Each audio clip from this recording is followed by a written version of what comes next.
sekarang kita belajar tentang modifikasi model objek 3D. Ya, untuk yang modifikasi kali ini kita akan pelajari bagaimana cara modifikasi edge dan juga modifikasi polygon ya, atau face. Ya, contohnya begini. Kita buat dulu objek kubus. Ya, ini objek kubus ini lalu kita skalakan ya, perbesar di sumbu yang biru, lalu di sumbu yang berwarna hijau. Nah, tampaknya seperti ini. Dibuat tipis lagi ya. Nah, sekarang kita akan modifikasi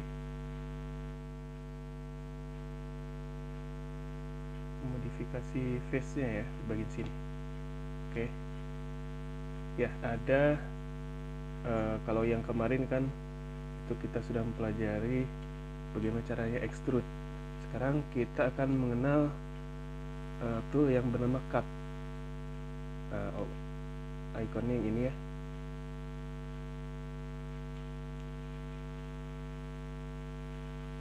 Nah, yang ini icon ini cut. Terus yang di sebelahnya lagi adalah yang bergambar cutter, lalu ada tanda panah melingkar, itu disebut loop cut. Lalu yang berikutnya di sebelah kanannya, nah ini adalah kalau kita mau menambahkan bagian lagi ya, tapi itu pencerminan. Nah, kita mulai dari yang pertama adalah cut. Yang ini ya. Hal pertama yang kita lakukan adalah memilih face-nya dulu ya. Ya, pilih face-nya ini, lalu kita klik bagian icon yang bergambar cutter. Lalu di sini kalian letakkan kursornya atau jari kalian di salah satu dari edge-nya ya, lalu ditarik misalnya dari kiri ke kanan ya. Ada garis putih begini, ini adalah posisi pemotongannya ya. Kalau dilepas maka akan menghasilkan edge yang baru. Nah, seperti ini ya.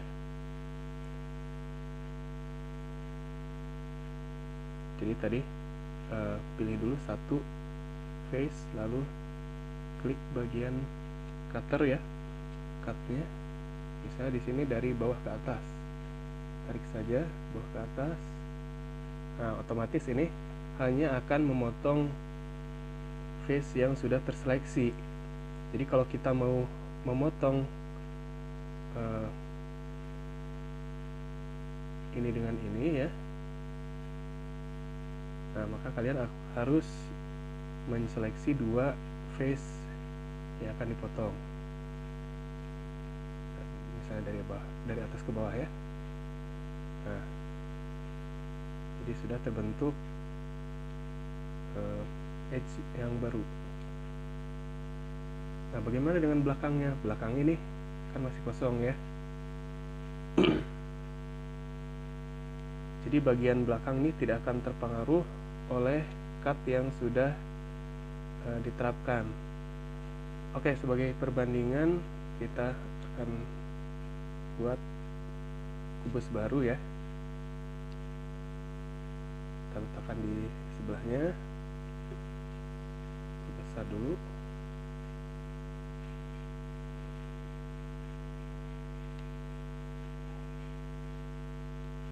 Nah, ini ya, kita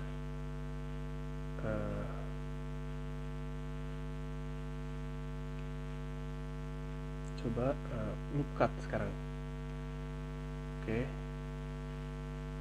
syaratnya tadi pilih dulu satu face, lalu diklik loop cut ini ya. Baru kalian pilih saja dari salah satu edge yang sudah diseleksi. Nah, misalnya mau bagian sini ya. Nah, ini otomatis akan menciptakan atau membentuk edge yang baru, memotong bagian dari balok ini sampai ke belakang ya. Perbedaannya kalau yang tadi yang pertama itu cut,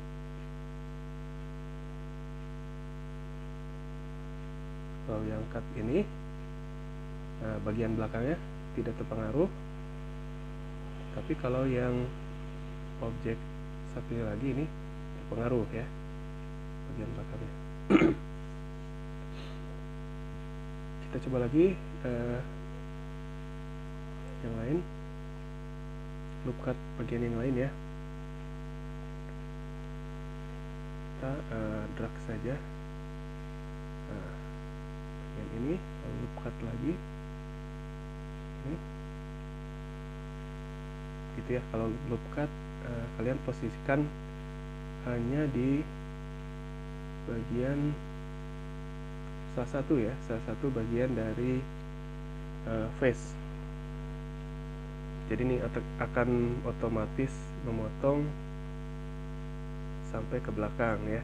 Jadi kita tidak perlu memilih lebih dari satu face ya di sini. Itu tidak akan mempengaruh ya. Nah, yang berikutnya kita akan mencoba tool yang ini ya, pencerminan ini. Oke, caranya pilih dulu face yang akan dicerminkan, lalu klik ini,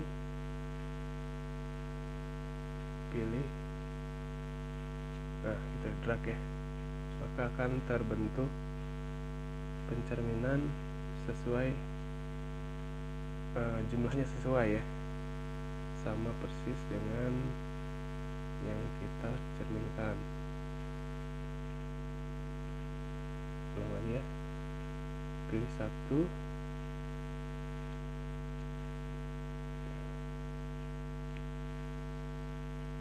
misalnya mau di bagian ini, cerminan,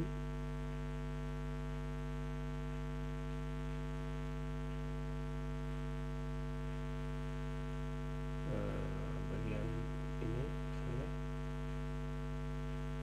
dicerminkan, misalnya mau dipotong ya bagian sini. Nah, jadi akan menambah tepat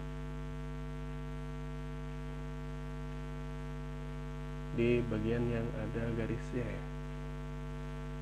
Ulang lagi,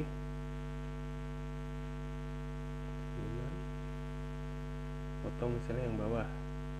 Nah, jadi ada bagian yang ditambah di sini ya. Geometri yang ditambah adalah bagian bawahnya. Ini akan berguna kalau kita mau membuat dinding yang ukurannya panjang ya, di atas ke bawah misalnya. Nah, ini akan mempersingkat waktu. Ini ya, maka akan menghasilkan jumlah face yang sama ya, geometri yang sama. Tuh ya.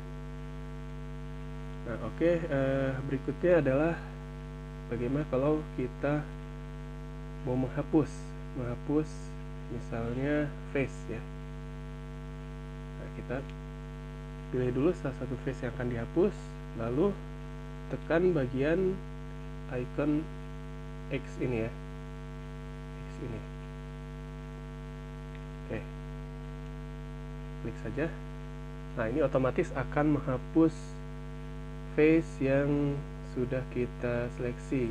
Jadi bagian depan ini sudah terhapus ya. Bagaimana untuk belakangnya? Belakangnya belum ya. Tuh. Untuk menghapusnya, pilih face yang belakang, lalu klik X. Nah, ini akan menghasilkan face yang bagian balok yang bolong ya. Nah, ini akan berguna kalau kita mau membuat modeling tembok misalnya. Di tembok ada pintu, maka kita harus membuat celah ya di antara tembok tersebut. Lalu kalau kita mau membuat modeling jendela juga apakah harus dibuat berlubang ya di tembok tersebut. Oke, ini kalau kita beri warna ya cube ini.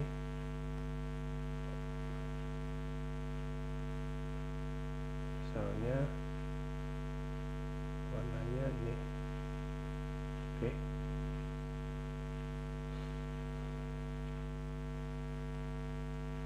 Ya, maka ada bagian yang hilang ya. Jadi kalau kita lihat di sini, nah bagian ini justru tidak tersambung.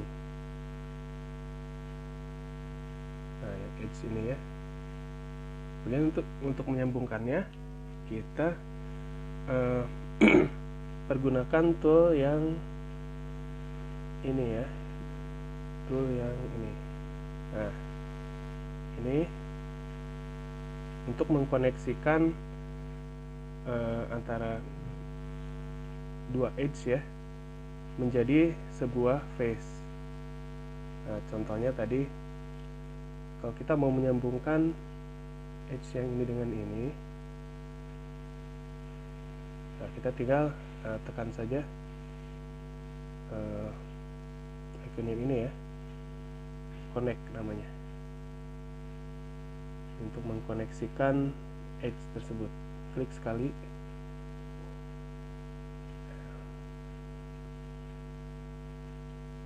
maka terbentuk face yang baru ya. Kalau kita seleksi ini bagian sini ya, sudah tersambung ya.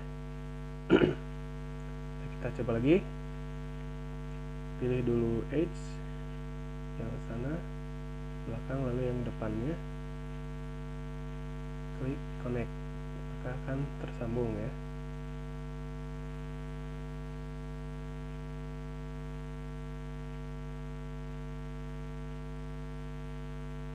Connect lagi ya, ini tersambung. Bagian bawah, bagian atasnya maaf ya, nah, sambungkan lagi ya, ini sudah tersambung ya di 4 sisi ini. Nah, untuk tool yang berikutnya, yang ini fungsinya untuk menyambungkan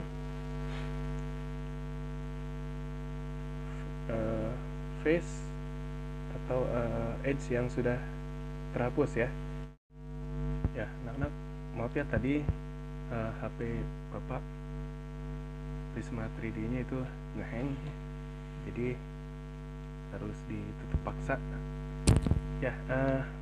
Kita lanjutkan lagi. Tadi adalah fitur connect yang berikutnya ya, yang kedua. Caranya itu kita pilih dulu, kita hapus dulu ya bagian face, salah satu face ya. Kita ambil contoh yang depan, lalu kita pilih edge, pilih satu saja edge yang di depan, dekat edge yang sudah bukan edge, di dekat face yang sudah dihapus. Nah, lalu tekan connect yang ini. Nah, maka face yang terhapus tadi sudah terbentuk, sudah tertutup ya. Nih, jadi kalau kita geser, maka dia akan menyambung, sudah menyambung. Oke, contohnya lagi kita bisa terapkan di bagian ini ya. Nah, ini kan ada bagian yang terhapus juga, bisa kita perbaiki. Contohnya pilih satu bagian edge yang ini, lalu tekan connect face ya.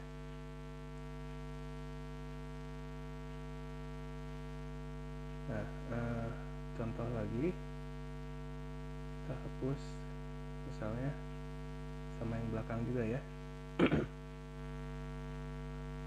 Nah, ini hanya berfungsi pada face yang depan ya. Kalau kita pilih itu tadi, kita ulang lagi. Nah, kalau pilih edge yang belakang juga, kalau kita terapkan connect ini tidak akan berfungsi. Jadi hanya berfungsi pada satu sisi saja, misalnya bagian depan atau bagian belakangnya ya. Ini khusus depan. Nah, kalau mau menyambungkan bagian belakangnya ya, kita harus seleksi dulu salah satu edge yang ada di belakangnya. Ini sudah tersambung ya.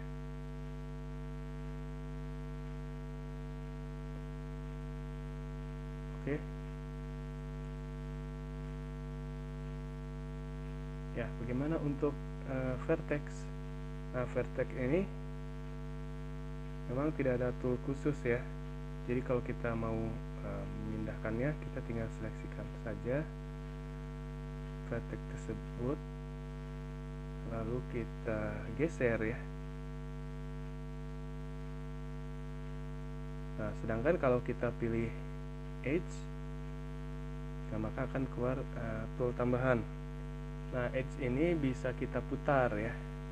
Klik menu rotasi yang ada di atas kiri ya. Ini bisa kita putar.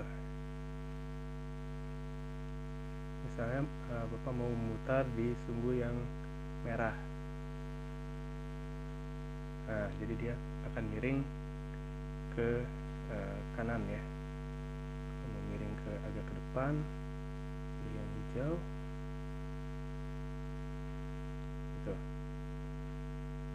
Nah, ini otomatis kita bisa merotasi. Lalu kalau skala bagaimana?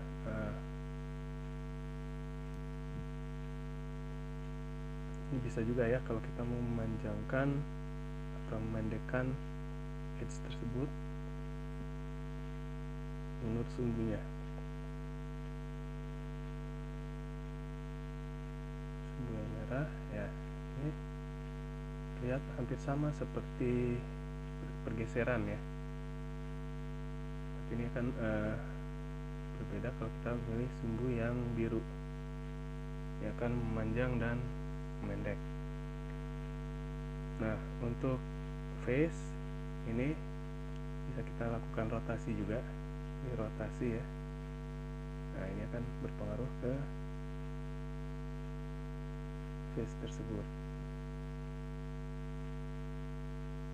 putarannya ya. Lalu untuk skala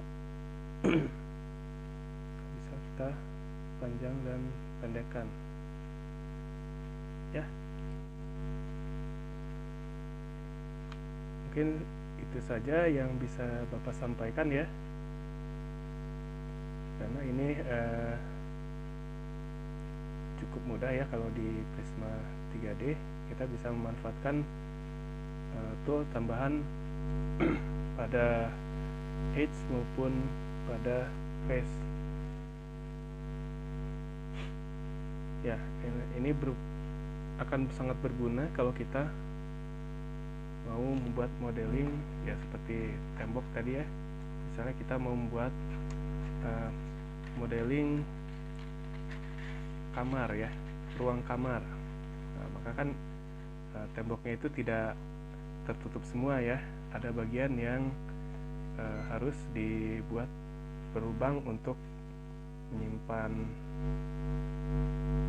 pintu dan juga jendela di sana ya. Oke, saja ya.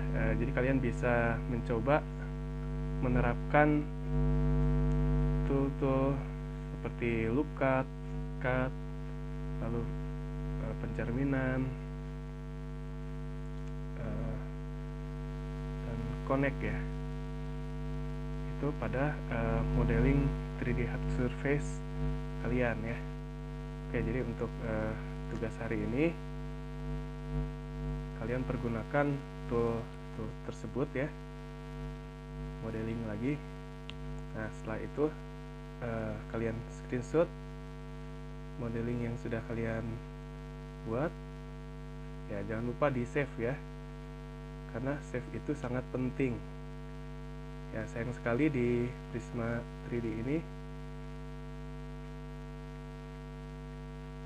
tidak ada save otomatis, jadi kita harus manual ya. Rajin-rajin lah save project kalian ya. Ya, cukup sekian apa yang dapat Bapak sampaikan, mudah-mudahan bermanfaat. Assalamualaikum warahmatullahi wabarakatuh.